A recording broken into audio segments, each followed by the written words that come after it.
I've had my eye on Red Orchestra 2 for a while now, and I decided to go and download it and actually play it. And I'm glad I did, because this game is a masterpiece for a 2011 game. I actually made a video about this yesterday, but my editor decided to, replace it with a new video for some reason, but it's okay. So let's start the review. So the shooting in Red Orchestra 2 is very good in my opinion. The shooting feels alive, so when you pick up a gun and start shooting, it all comes down to realism. The gun feels like it has recoil, and the gun feels like you're going to kill someone if you pull that trigger. And that's rare in games, especially in Call of Duty Modern Warfare, where the gun doesn't even have recoil. The guns in this game feel very brutal, especially when you're shooting. It really feels like that gun, that bullet that came out of that barrel is gonna explode someone's head. Unfortunately, there's no feature where people's heads explode. That would have been cool, but it doesn't have it. Unfortunately, but it's okay. So the shooting in this game is very nice. The accuracy is nice and so forth. Now the reloading of guns isn't the best I've seen yet, because it's 2011, so you can't really expect much from the game. It's quite old now, so basically 12 years old. But you don't even really recognize the reloads because you're not really into the reloading, you're into the shooting, and the shooting makes up for the reloading. So the reloading isn't the best, but you can see they really did a lot of effort, so we can look past it and just move on with the shooting. Talking about shooting, now the accuracy in the guns is very nice. It's quite realistic in my opinion, especially when it comes to rifles, SMGs and pistols. The rifles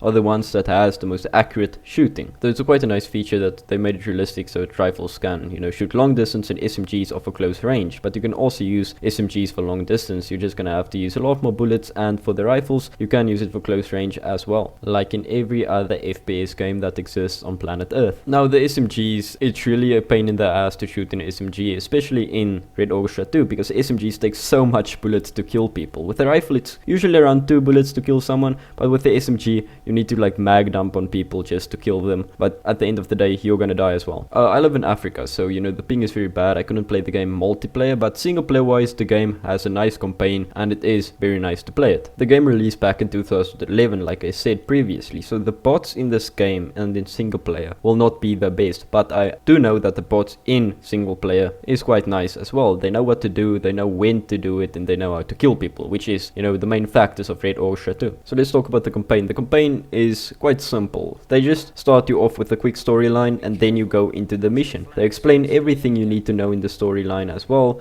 like what to do, what gun you're gonna use, what's the mission about, everything you need to know. They explain it. And if you're like me, I don't really listen to that because it's quite irritating. For me personally, I don't like stories, so I just hopped in and kill people because they have a skipping feature. If you press escape, you can just skip everything and hop into the battlefield. Now the thing I'm most excited about talking to you guys is the tank gameplay in this game. Never in my life have I seen a tank gameplay in a game as in depth as it is in Red Orchestra 2. Now stick with me now. Whenever you're gonna go into a tank, you can be a gunner, you can be a SMG gunner, you can be a, the driver, you can be the commander, you can be whatever you want in the tank. And every time you switch from let's say the commander to the gunner, you see him, first person view, you see him switching from commander to the gunner, switching seats and everything, and it's so in depth. So each post in the tank has a different objective. So when you're the gunner, you can't really see everything, so you need to hear what the commander says. But that's obviously in multiplayer, I think, I don't know,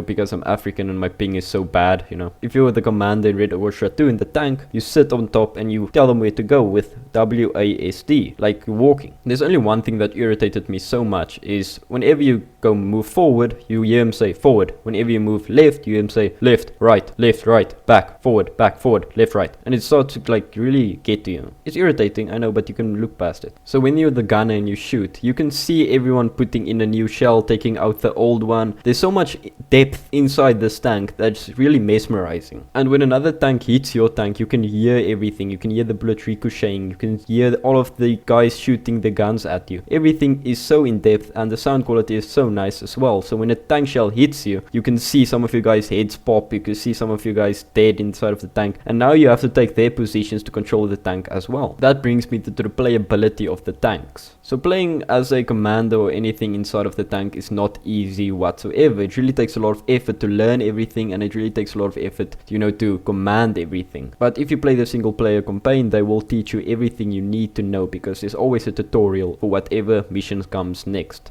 I'm not sure what other games really goes so far in detail with tank gameplay, but if you do know, comment down below. I would surely love to check it out because it's very nice. If you really like tanks, then this is definitely the game for you. Now I'm sure there's always someone that loves gore in every single video, and there's nothing wrong with that. I love gore myself. So this game has a little bit of a gore feature, so whenever a bomb explodes, you can see the guy's legs are off or their arms are off, so there is quite a realism factor in that as well. One thing that really irritates me about this game as well, which is a feature, and it's called the gun sway, I think it is. So whenever you move, your gun moves, not your screen, until you move far enough for your screen to follow your gun. I don't know, it just irritates me a lot, and if you guys know how to turn it off, please let me know in the comments down below as well, because I don't know. So you also get another feature called commanding troops. So if you press a certain key, there comes a pop-up that tells you to which team you want to send in, which team you want to defend, whatsoever. I don't personally use it because it's really not necessary. I just tell everyone to attack a certain objective or to defend a certain objective. It's a nice feature to have in the game, definitely, I love it. I'm sure there would have been teamwork in multiplayer version, but in the single player version, the teamwork isn't really there. It's just run and gun and kill as much Germans or much Russians as you possibly can. So this game has an amazing attention to detail when it comes to immersion, because it always feels like you're in this depressing environment, which you are in a depressing environment because you're in World War II,